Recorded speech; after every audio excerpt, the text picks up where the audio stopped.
Supervisors meeting. This is a public hearing. Today's date is Tuesday, April 25th. It's 9:30 a.m. and we're in the Warren County Board meeting. Can we get roll call for the supervisors, please? McIntyre? Here. Snell? Here. Heater? Here. Okay, we do have a quorum. For the public's benefit, if you would like to speak today, there's a list out there. We'd recommend that you put your name down. If not, we'll hear you anyway. What we're going to do today is we're going to go through a budget presentation from our budget director.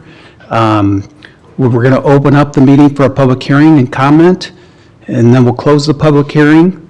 We're going to approve the elected officials' salaries and approve the 23-24 budget, and then we'll approve the fiscal year 23-24 departmental appropriations.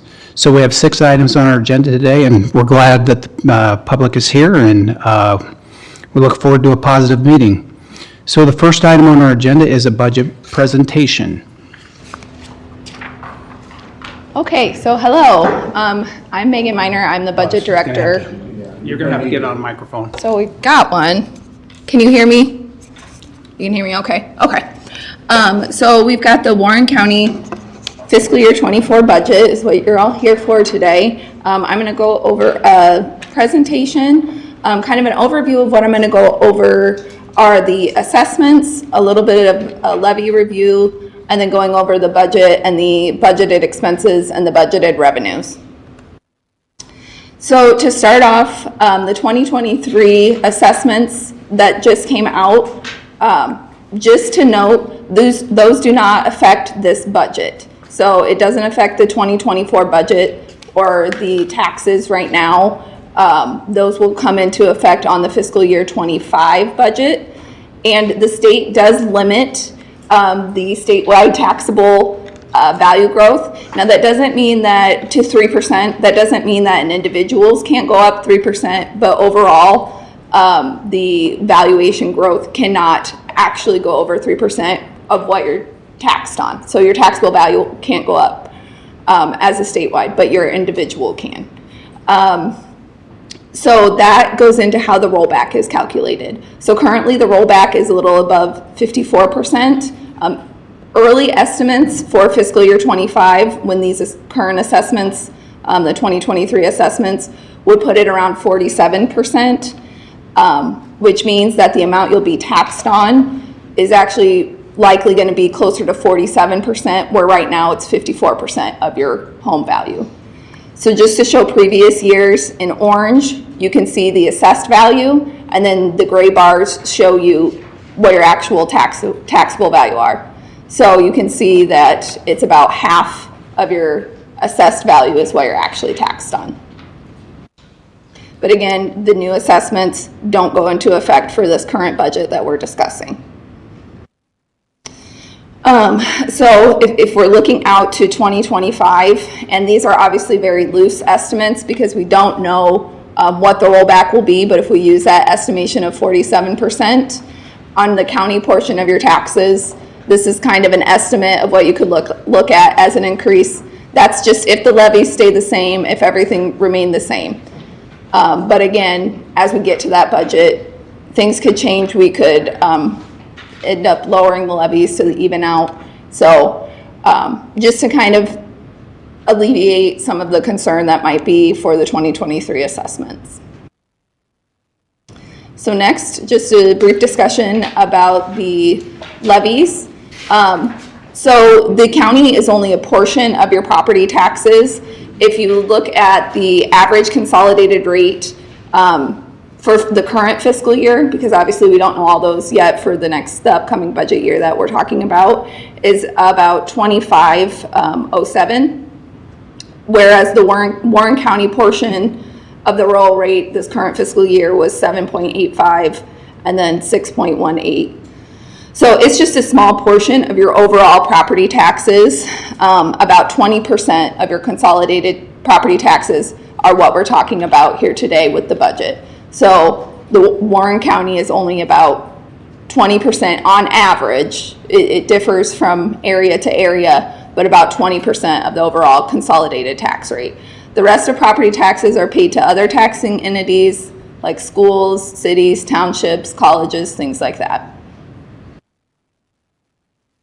So again, this I've showed it a couple times before, but this is what we're looking at to be the actual impact on an individual residence. So a $250,000 assessed home, the rural tax rates that we're talking about would be about $100 per year of increased property taxes to the county. So then going to the right, about $200 for a $500,000, and then for $750,000, about $300. These are all estimates, but that's about what we're looking at for a rural residence. And then the estimated taxes paid, rural versus urban, is pretty much 50-50. So the property taxes that come to the county are about half from rural and half from urban. So now actually getting into the budget. The way we at the county kind of look at all the expenses and the revenues, we look kind of departmentally. So the biggest expenses you can see there on the left are the sheriff's office, and then debt, which has its own levy, and then you can kind of see from there. And then obviously on the right, our biggest portion of revenues come from taxes, and then the treasurer, public health, and other things like that. But 82% of our revenues do come from property taxes. So if we look here, you can see on the left was the starting budget that we received from all departments.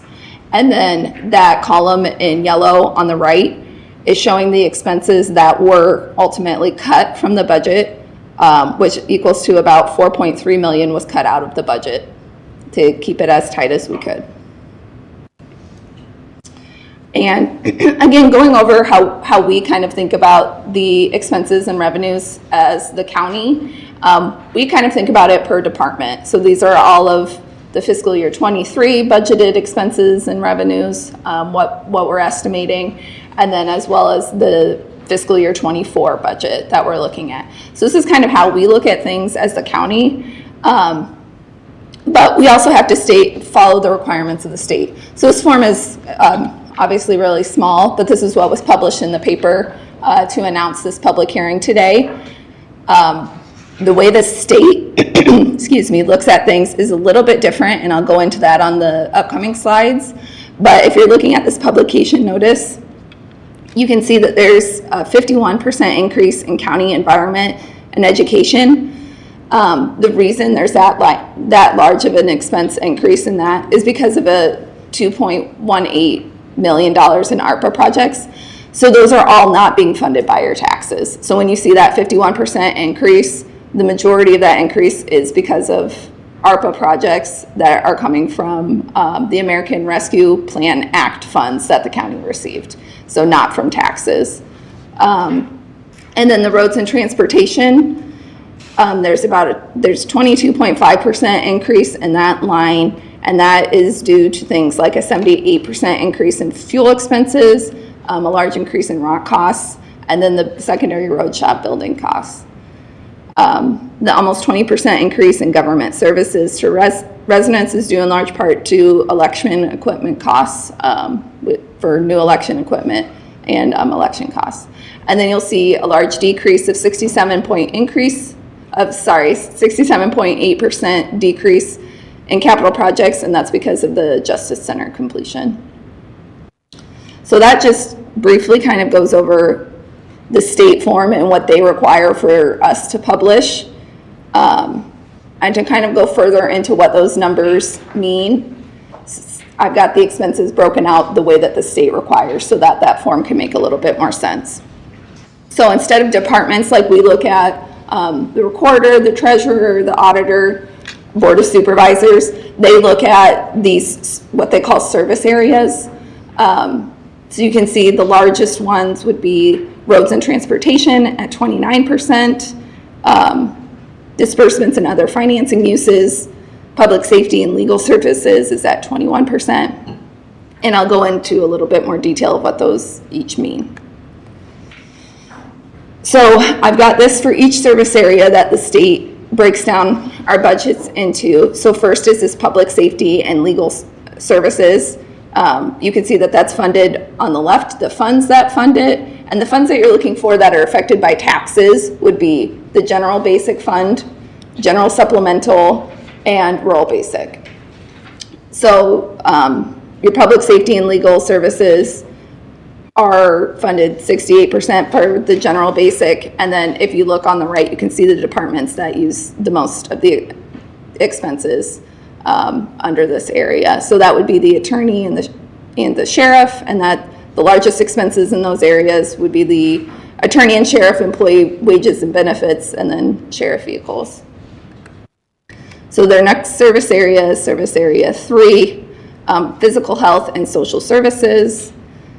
So obviously a large part of that is our public health department and nutrition, and the biggest expenses would be their employees, and then nutrition, food and provisions, and a lot of that expense is because of the Justice Center and the food for the Justice Center.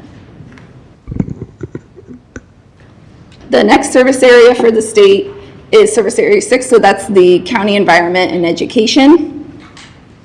And that's where you can kind of tell we had that 50% increase. And if you look at the by fund, that's by the ARPA fund.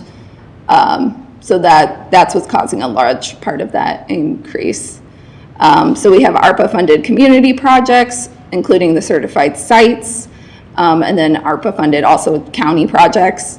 And then another chunk would be the zoning, employee wages and benefits come out of this area, and then community funding for libraries, economic development, Kayakota, things like that, all come from this area. Roads and transportation, this is 100% the engineer department expenses. And you can see that that is funded largely in 91% by the secondary road fund. And then a small chunk of it, the 9%, is funded by the rural basic. So the biggest expenses in this area would be the building expenses, maintenance, rock and fuel, and then engineer employee wage and benefits. And then government services to residents. These largest expenses, this is where you'll see the treasurer, the recorder and auditor, and their employee wages and benefits. And a large expense would also be those election costs. And this is funded largely by the general supplemental fund, and then by general basic. Administration, again, this is another general basic large cost, so this is a cost being paid by the entire county. And this, you can see several departments fall into this category for some of their expenses. Some of the largest expenses would be IT software, insurance, building utilities and maintenance, things like that. All of the administration costs for the county. And then finally, the non-program expenditures, disbursements, and other financing uses. The biggest cost here are transfers. So there are times when funds are transferred from the general basic fund to help fund, say, our nutrition, from the rural basic to secondary roads. Those are the transfers that happen. So those are big expenses, but they all have matching revenues and a matching fund. The other bigger expense in this area would be the general obligation bond payments, so the bond for the Justice Center, things like that. So this is how the state requires us to think about our expenses, and then we also keep track of expenses by departments. So then moving on to revenues. So revenues by source, obviously 52% are the taxes levied on property, and then there's the transfers, the intergovernmental revenues, and then you have charges for service, things like that. So about, that's the breakdown of our revenues by source, which again is how the state kind of thinks about the revenues. And then going by kind of how we look at everything, here are revenues both by the funds that they go into and by the departments. And if you look at that non-departmental area, that's showing 64% of the revenues, that's primarily taxes is what non-departmental is. And then 26% the engineer, and so on. There are other departments that have smaller revenues that aren't listed on here because than 1% of the overall.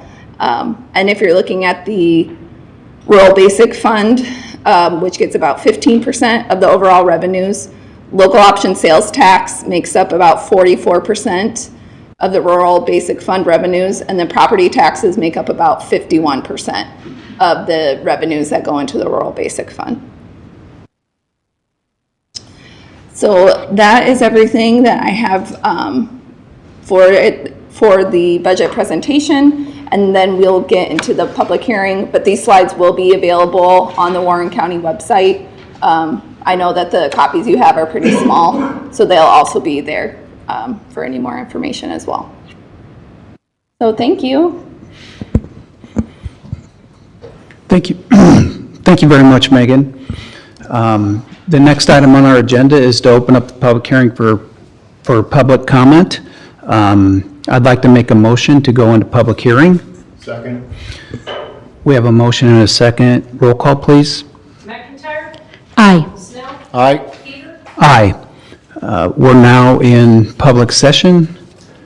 We have one speaker today, Adam Hill.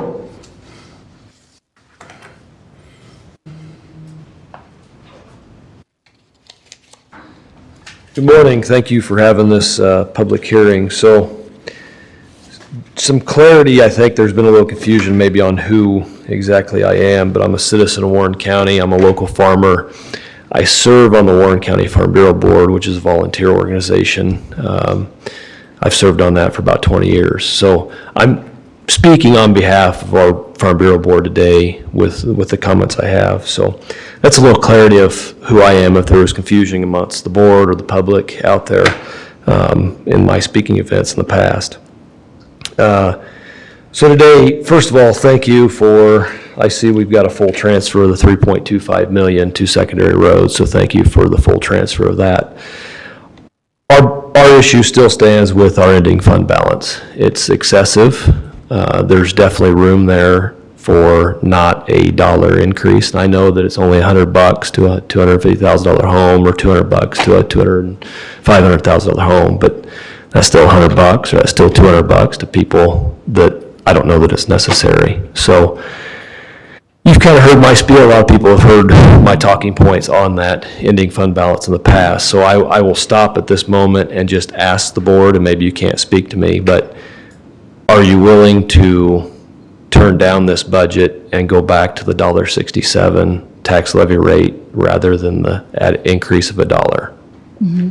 Can anybody, if anybody, any of you want to speak on that? Well, while I was in Texas, I did look at our budget, and I came up with 1.15 million in excess that don't match up to any expenses that I see in our rural basic. So I am willing to go back to our 1.67 rate for rural basic that was last year's rate. Thank you. And, well, I even figured out that we could go even lower than that, but I'm willing to go to that one.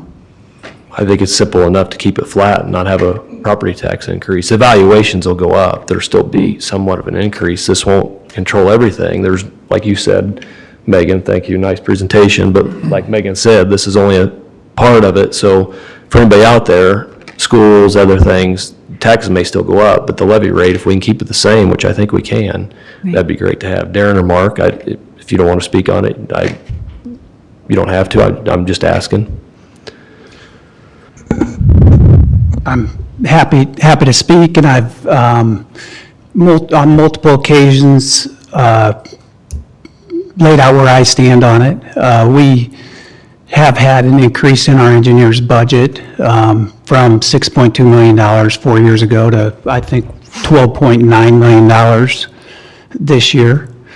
So there's been a large increase in the function of taking care of our gravel roads and running our secondary road system.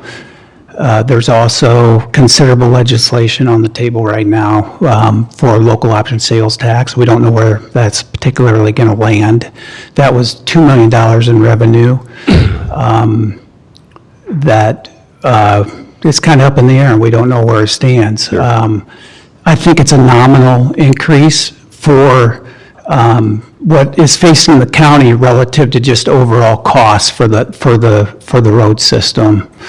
So that's what we've been talking about, and that's what our board has fought with over the last 3 months. I want to thank our board members for all the time and energy that we had spent trying to balance our budget. This is a function of trying to be fiscally responsible. I mean, it's all I know, Adam, from the standpoint of aligning expenses with revenues.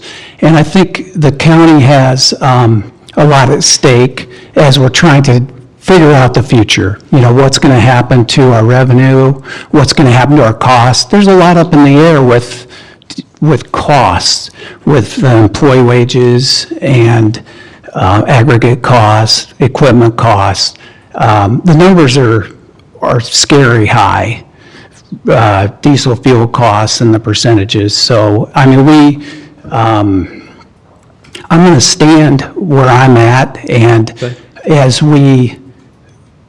think it's important to note that, you know, the valuations and our current levy rates that we're trying to approve today are not simultaneous. We're going to approve levy rates that are factored in with the old or the previous valuations. Sure. And that's all we know. Next year, this board has a chance to adjust levy rates, and we demonstrated last year that we reduced the rural basic levy rate by 22%. And we'll continue to reduce it when we can. But this is kind of a day by day, or I guess in this case, a year by year look at what our new money is. And don't forget that the rollback is also a consideration in our revenue. So when the state rolls back from 52 to 47%, that does reduce our revenue. So there's multiple things going on. There's variables we don't know in our formula. And I'm going to err on the side of making sure that we're fiscally able to pay our bills in our roads department, that we're able to continue to have talented people in our roads department, and we continue to do what we're doing that way. So those are my comments. So on the roads, as taxpayers, we can only transfer 3.25 million. So we can only fund so much to the roads. You can only pull so much to the roads. So by the increase, it's not necessarily because it's going to the roads. On the lost dollars, yes, there's bills that have been tried in the House and in the Senate, and they talk about those things. But first of all, my sources are, the state may take control of the funds, but the funds still come back to us. And there's going to be a big problem in that those funds were voted on by the people. That's locked in by a vote. It may be state government, but there's legalities there. They can't just come in and just strip that all away. How's the city of Indianola going to pay for their water treatment plant if those dollars leave? I mean, that's democracy of a vote that's happened, that has taken place. So thinking that through, that money's there. It's not going to happen of that just stripped away from the counties completely. You know, the county engineer, looking at their budget, he's still got or he or she, whoever the new one is, they still got a very lofty ending fund balance themselves. So I think their budget's got some wiggle room there too. And a lot of people have complained about roads. Maybe it's not necessarily, if we've gone from 6 million to 13 million, maybe money's not the full answer to fixing our roads either. I mean, if that's happened in the last 4 years and people are still complaining about roads, maybe money's not just throwing money at the problem isn't the complete solution. So, sorry, Mark, Well, I would echo a lot of what's already been said here. The concern that we've had as a board in our discussions is long-term sustainability. And if we continue to use our savings account basically to pay ongoing expenses, that's a concern, and that's really, we're trying to address that issue here by getting the levy rate to be in equilibrium with what the ongoing expenses and operational costs, and also maintaining the level of services here. And that was the big concern, I think, as we were going through and as we listened to the various departments, especially the engineering department, to reduce the expenditures, especially in the engineering department, would mean a reduction in actual service delivery. And if there's complaints now, what do you think the complaints are going to be in the future if we actually reduce that support and investment in our road system? So from that standpoint, I think that we're really looking at an equilibrium point with the levy rates. And let's face it, next year is another year, and I think potentially we'll see the levy rates probably go down as economic development in the county continues to grow. Unfortunately, this past year, we've been impacted negatively, not only here in Warren County, but the state of Iowa and the United States as a whole because of the inflationary pressures. And when you see fuel costs, you know as a farmer, Yep. you know how those have gone up. Yep. So when you have fuel bills that go from $400,000 a year to over $700,000 a year, that's not putting new rock on the road. That's just keeping things the same. So when we have those types of increases coming in, that's where I think the issue of sustainability really comes in. What is the sustainable level? And does it make a lot of sense to borrow or take away from your savings account just to pay for ongoing expenses? I think from a true long-term budgetary standpoint, looking out in the future, you need to be at the level where you can pay for your ongoing costs and not be using the resources from, say, your savings account Sure. to make that all happen. And we do have to look at some other things here. You've got bond ratings that come into play here and things related to financial activity that the county's engaged with otherwise that are dependent upon those fund balances. So we are in a good position, thank goodness, because of the past work that prior boards have done to make sure we have some sort of support there. Also, we do have some new facilities that are coming online, the new maintenance facilities. We're just going through the first phases of that right now. There are additional phases of that to come through that, frankly, we're going to have to use that savings account unless we go out for bond issues to actually subsidize or to pay for those future infrastructure improvements. So I hear what you're saying. Well- But I think the issue of ongoing sustainability is really as I look at this, we need to be at an equilibrium so that we know what those ongoing costs are and can sustain those and not look to the savings account to just make up the difference. As a board, we've looked at the budget, and we're not depleting the savings account by any means. There's still a savings account there, and there's still plenty there if we don't have the dollar increase of that 1.1 million or almost 1.2 million. So thank you for your hard work that you've done. But as a board, speaking for our members, speaking for our board, speaking for our members, and speaking for the people of Warren County, if this budget is approved, we have positioned ourselves to appeal the budget. And that appeal would be, the objection number one would be, we object to the fiscal year 24 rural fund budgeting imbalance and request a reduction of 1.2 million, which would put us back at the $1.67 rate. We also object to the fiscal year 24 general fund ending balance, and we'd ask for a 1.2 million reduction there because it does have some excessive funds there that would cover the whole county. So those are our two objections. The number one would be the rural fund.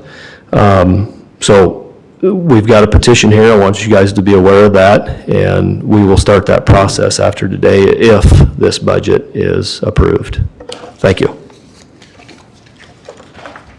Thank you, Adam.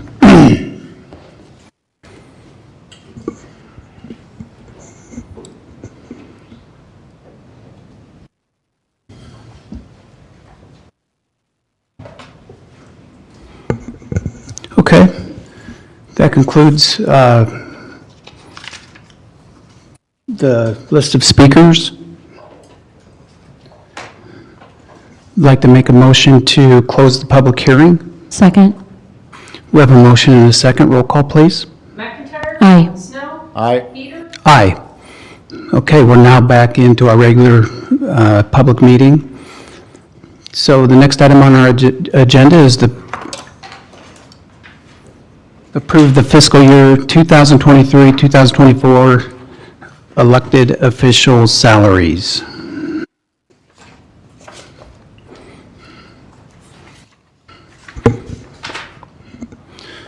So for the public's benefit, elected officials are compensated by a compensation board that meets in January and goes through recommendations. They recommend a specific increase for each elected official. The elected officials are represented by an advocate for them, and the compensation board votes on this and approves these recommendations, and then it's brought to the Board of Supervisors, and then we have the opportunity to apply a percentage that the county is willing to pay. That is a consistent percentage across every single elected position.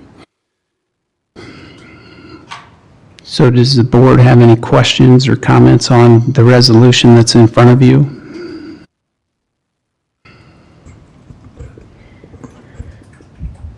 Well, I've often stated publicly that I don't want to vote for an increase for myself, but I also am not in agreement with 50% of the recommended salaries for the elected officials. I would have liked to see a 25% or less, and then 0 for supervisors. And I've made my wishes known before, but they were rejected by the board. I just wanted to state that publicly. Okay.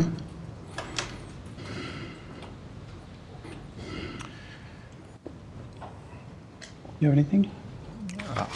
I'm in favor of the resolution as it's presented. Okay. Okay, whereas the Warren County Compensation Board meets annually to recommend a compensation schedule for elected officials for the fiscal year immediately following in accordance with Iowa Code Chapter 331.905 and 331.907, as where the Warren County Compensation Board met on December 7th, 2022, and made the following salary recommendations for the following elected officials for the fiscal year beginning July 1st, 2023. I would move the resolution as read. Okay, we have a motion. I'll second the motion. Roll call, please. McIntyre. No. Snow. Aye. Peter. Aye. The elected official salaries has been approved.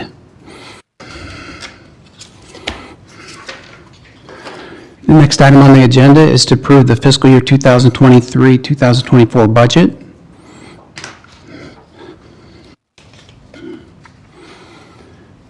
Be it resolved that the Warren County Board of Supervisors hereby approves the fiscal year 2023-2024 county budget as presented.